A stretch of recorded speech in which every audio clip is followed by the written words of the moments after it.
नमस्कार दोस्तों, technical TO में आपका स्वागत है। आज क्लास 12 है। हम कंपोनेंट ऑफ इंजन के बारे में पढ़ रहे हैं और आज का हमारा टॉपिक क्रैंकशाफ्ट है। इससे रिलेटेड जो भी ऑब्जेक्टिव बन सकते हैं जो कि आपके एग्ज़ाम में पूछने के चांसेस हैं, मैं इस वीडियो के दौरान ही कवर करते जाऊंगा और साथ ही आपको वो पॉइंट भी बताते जाऊंगा जिस पॉइंट से ऑब्जेक्टिव आपका बन सकता है। क्रैंकशाफ्ट इंजन का वह हिस्सा है जो कि घूर्णन गति या रोटरी मोशन करता है। आप नीचे एनिमेशन में देख सकते हैं, जो ब्लू कलर का दिखाया हुआ है वो क्या है, क्रैंकशाफ्ट। पिस्टन में जब पावर डेवलप होती है, पिस्टन के ऊपर जब कंप्रेशन स्ट्रोक के दौरान लास्ट में ब्लास्टिंग होती है और जब पावर उत्पन्न होती है तो पिस्टन रेसिप्रोकेटिंग मोशन करता है। कनेक्टिंग रॉड के द्वारा यह मोशन क्रैंकशाफ्ट को ट्रांसफ़र की जाती है और क्रैंकशाफ्ट इस मोशन को रोटरी मोशन में कन्वर्ट कर देता है, जिसे हम आगे पावर सोर्स के रूप में प्रयोग कर सकते हैं। क्रैंकशाफ्ट फोर्जिंग करके स्टील द्वारा बनाई जाती है। इसे बनाने हेतु SAE 1045 एंड SAE 3140 स्टील का प्रयोग किया जाता है, जिन्हें हीट ट्रीटमेंट दिया गया होता है। ये स्टील में निकिल, क्रोमियम, वेनेडियम, मैग्नीज आदि मिले हुए होते हैं, जो कि क्रैंकशाफ्ट की हार्डनेस को बढ़ाते हैं, साथ ही साथ इसे मजबूत बनाते हैं।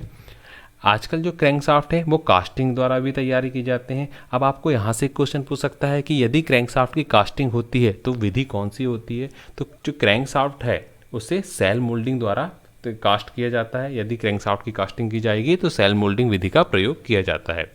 क्रैंकशाफ्ट असेंबली में निम्न भाग हो सकते हैं: flywheel, crankshaft bearing, vibration damper और टाइमिंग गियर। क्रैंकशाफ्ट असेंबली का मतलब यह है कि ये जो सारे भाग हैं जो मैंने बताए हुए हैं, ये सारे भाग क्रैंकशाफ्ट में ही फिट होते हैं और क्रैंकशाफ्ट के द्वारा ही चलाए जाते हैं।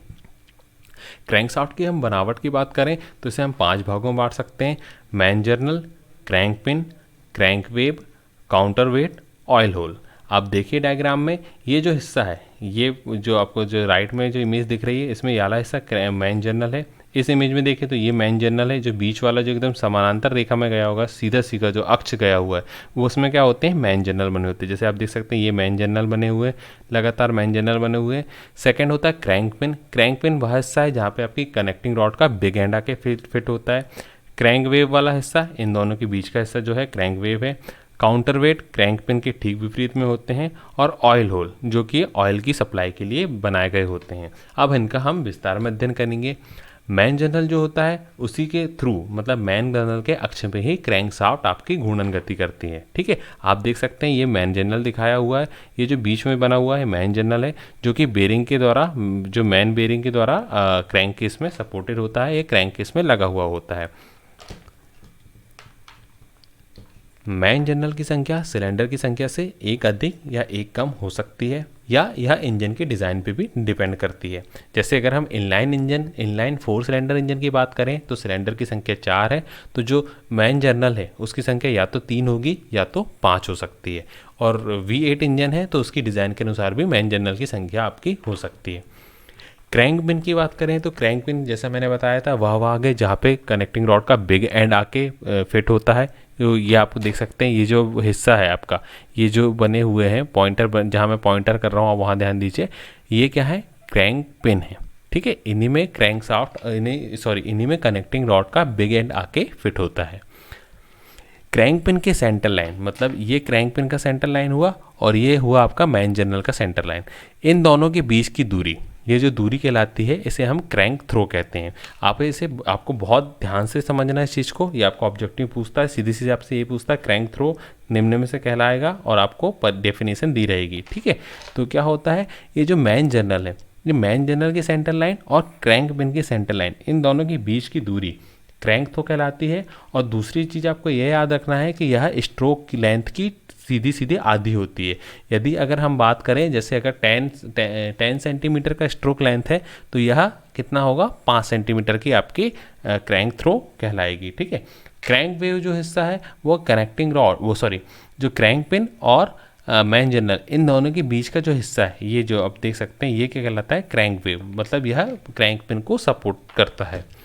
काउंटर वेट क्या होते हैं? काउंटर वेट जैसे आप देख सकते हैं यहाँ पे क्रैंक पिन लगी हुई है, ठीक है। तो क्रैंक पिन वाले हिस्से में जब क्रैंक शाफ्ट घूमेगी तो क्या होती, कैसी होगी, असंतुलित हो जाती है। मतलब अगर हम केवल क्रैंक पिन लगाएंगे तो उसके दूसरे हिस्से में हमको क्या लगाना पड़ता है, काउंटर वेट। ताकि काउंटर वेट लगाने का मुख्य उद्देश्य यह है कि हम जो घूमती हुई क्रैंक शाफ्ट है उसमें सेंट्रीफ्यूगल बल के कारण जो असंतुलन होगा उसे हम कंट्रोल कर सकें, इसलिए हम क्या करते हैं, काउंटर वेट का प्रयोग करते हैं। ऑयल होल जो होते हैं, ऑयल होल का काम क्या होता है, जैसे आप देख सकते हैं ये ऑयल होल है। ऑयल होल जहाँ भी दिए हुए हैं नाम से ही स्पष्ट होता है कि उनका काम है लुब्रिकेशन करना, ठीक है। ये इनका काम क्या होता है, ये लुब्रिकेशन करते हैं, लुब्रिकेट करते हैं, आपके पूरे सिस्टम को लुब्रिकेशन का काम है ताकि आपके ऑयल हर जगह पहुँच सके। क्रैंक शाफ्ट में थ्रस्ट बेरिंग का प्रयोग किया जाता है। अब ये थ्रस्ट बेरिंग कहाँ लगी होती है, यह किसी भी फ्लाई व्हील के करीब, किसी भी मैन बेरिंग में जो कि फ्लाई व्हील के करीब हो, ठीक है, उसमें थ्रस्ट बेरिंग का प्रयोग किया जाता है। थ्रस्ट बेरिंग का काम यह है कि जो अक्ष के समानांतर आने वाले बल हैं, जैसे कि क्लच इंगेज होने या क्लच डिसएंगेज होने में जो पावर, जो अचानक आपका थ्रस्ट आएगा जो कि एकदम लेंथ के समानांतर आएगा, उसे कंट्रोल करने के लिए थ्रस्ट बेरिंग का प्रयोग किया जाता है। ये भी आपको ऑब्जेक्टिव में पूछता है। ये अधिकतर फ्लाई व्हील के पास लगाया जाता है। फ्लाई व्हील के पास जो मैन बेरिंग होता है उसमें इस थ्रस्ट बेरिंग का प्रयोग किया जाता है। यह अर्धचंद्राकार आकृति का बना हुआ होता है। क्रैंक शाफ्ट के दो सिरे होते हैं, एक फ्रंट एंड और एक रियर एंड। अब फ्रंट एंड क्या होता है, अगर हम गाड़ी की बात करें तो जो रेडिएटर वाला जो हिस्सा होगा, मतलब अगर हम बात करें कि इस हिस्से में, अगर इस हिस्से में रेडिएटर लगा हुआ है, जहाँ ये एरो घूम रहे हैं, इस हिस्से में रेडिएटर लगा हुआ है, तो यह हिस्सा जो कहलाएगा क्रैंक शाफ्ट का, वो कहलाएगा फ्रंट एंड। और जिस हिस्से में क्लच या फ्लाई व्हील लगे हुए हैं वो हिस्सा क्या कहलाता है, आपका रियर एंड कहलाता है, ठीक है। अब फ्रंट एंड की बात करें तो फ्रंट एंड में टाइमिंग गियर, वाइब्रेशन डैम्पर, पुली आदि लगी हुए होते हैं। जैसा आप देख सकते हैं इसमें ये जो नीचे दिखाया हुआ है ये क्या है, आपका क्रैंक शाफ्ट है। इसमें ये जो लगे हुए हैं ये क्या है, टाइमिंग गियर। इन टाइमिंग गियर का प्रयोग बाकी चीज़ों को चलाने के लिए, जैसे कैम शाफ्ट को चलाने के लिए या वाटर पंप को चलाने के लिए आदि के लिए प्रयोग किया जाता है। ये देखिए वाटर पंप भी आपका क्रैंक शाफ्ट से ही चल रहा है, ठीक है, इसलिए तो ये टाइमिंग गियर का प्रयोग किया जाता है। और वाइब्रेशन डैम्पर, जैसा नाम से ही स्पष्ट है, वाइब्रेशन को कंट्रोल करने के लिए या वाइब्रेशन को कम करने के लिए वाइब्रेशन डैम्पर आपका क्रैंक शाफ्ट के साथ लगाया हुआ होता है, ठीक है। अब जहाँ पे यदि हम बेल्ट का प्रयोग कर रहे हैं, जहाँ पे रबर का बेल्ट का प्रयोग किया जाता है, जिन इंजनों में रबर के बेल्ट का प्रयोग किया जाता है उन इंजनों में वाइब्रेशन डैम्पर की ज़रूरत नहीं पड़ती, क्योंकि वाइब्रेशन को कंट्रोल करने के लिए ये रबर के बेल्ट ही पूरी तरह से सक्षम होते हैं। तब भी कुछ इंजनों में आपका प्रयोग किया जाता है, वाइब्रेशन डैम्पर का प्रयोग किया जा सकता है। अब यदि रियर एंड की बात करें तो फ्लाई व्हील के क्रैंक शाफ्ट के रियर एंड में हमेशा फ्लाई व्हील लगा हुआ होता है। और यहीं से आपका ऑब्जेक्टिव पूछता है, आपसे सीधा सीधा यह पूछता है कि फ्लाई व्हील क्रैंक शाफ्ट के किस हिस्से में लगा हुआ होता है। तो आपको याद रखना है इसका आंसर है रियर एंड, मतलब क्रैंक शाफ्ट के पिछले हिस्से में फ्लाई व्हील लगा हुआ होता है और फ्लाई व्हील के बाद क्लच और फिर गियर बॉक्स और आदि युक्तियाँ आगे लगी हुई होती हैं। ये देखिए पिछला सिरा है जहाँ पे फ्लाई व्हील फिट है। अब क्रैंक शाफ्ट दो प्रकार के होते हैं, सिंगल पीस और बिल्टअप। सिंगल पीस मतलब क्या होगा, सिंगल पीस क्रैंक शाफ्ट का मतलब यह है कि जैसे कि पूरा की पूरा इकट्ठा कास्ट या इकट्ठा फोर्ज होता है, मतलब इसमें कोई भी पार्ट अलग नहीं किया जा सकता। और बिल्टअप क्रैंक शाफ्ट जो है उसमें पार्ट अलग अलग बने हुए होते हैं, मतलब जिसमें क्रैंक वेव और क्रैंक पिन अलग अलग बने हुए होंगे जिन्हें हम नट बोल्ट की सहायता से फिट करके असेंबल कर सकते हैं। सिंगल पीस जो क्रैंक शाफ्ट है, आपसे यहाँ से ऑब्जेक्टिव पूछता है कि सिंगल पीस क्रैंक शाफ्ट है उसमें किस प्रकार के कनेक्टिंग रॉड का प्रयोग किया जाएगा। तो यदि आपको एक बात याद रखनी है कि यदि सिंगल पीस क्रैंक शाफ्ट है तो इसमें जो कनेक्टिंग रॉड का प्रयोग किया जाएगा उसका बिग एंड स्प्लिट टाइप का होना चाहिए। जैसे ये देख सकते हैं कनेक्टिंग रॉड, इसका जो बिग एंड है वो कैसा होना चाहिए, स्प्लिट टाइप का, मतलब खोल सकने योग्य होना चाहिए, ठीक है। जबकि जो क्रैंक शाफ्ट अधिकतर सिंगल पीस क्रैंक शाफ्ट होते हैं, बिल्डअप प्रकार के जो क्रैंक शाफ्ट होंगे उनमें क्या करेंगे हम, बिल्डअप प्रकार के क्रैंक शाफ्ट में जो कनेक्टिंग रॉड होता है वो किस प्रकार का होता है, सिंगल पीस कनेक्टिंग रॉड का प्रयोग होता है। मतलब आपको याद रखना है, आप याद रखने के लिए ऐसे याद रख सकते हैं कि यदि सिंगल पीस क्रैंक शाफ्ट है तो कनेक्टिंग रॉड जो होगा बिल्डअप टाइप का होगा, मतलब जो इसका बिग एंड होगा वो फ्लेक्सिबल होगा, जिसे हम खोल कर लगा सकते हैं, फिट कर सकते हैं। दो भागों में बना होगा इसका बिग एंड।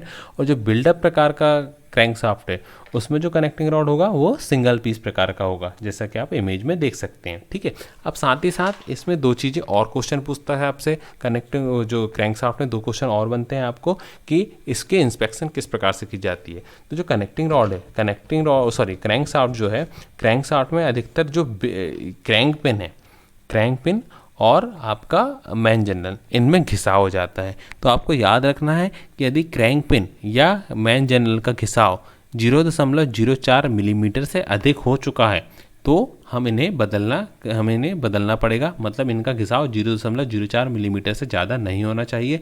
और यदि क्रैंक पिन बैंड हो गई है, बैंड यानी मुड़ जाना किसी कारण से यदि बैंड हो गई है, तो ये बैंड 0.08 मिलीमीटर से ज़्यादा नहीं होना चाहिए, नहीं तो हमें क्रैंकशाफ्ट बदलना पड़ता है। ठीक है, यदि यदि इसका जो घिसाव है, क्रैंक पिन का घिसाव, ठीक है, और मैन जनरल का घिसाव 0.04 mm से अधिक हो जाता है तो हम इसे अंडर साइज, मतलब इसे और ग्राइंड करते हैं और हम ओवर साइज के बेरिंग का प्रयोग करते हैं। ठीक है, जिसके बारे में जब हम बेरिंग के बारे में जब वीडियो बनाएंगे उसमें मैं इस दौरान इसका चर्चा करूंगा। यदि आपको यह वीडियो पसंद आया हो तो आप इसे लाइक कीजिए, सब्सक्राइब कीजिए और अपने दोस्तों के साथ शेयर कीजिए।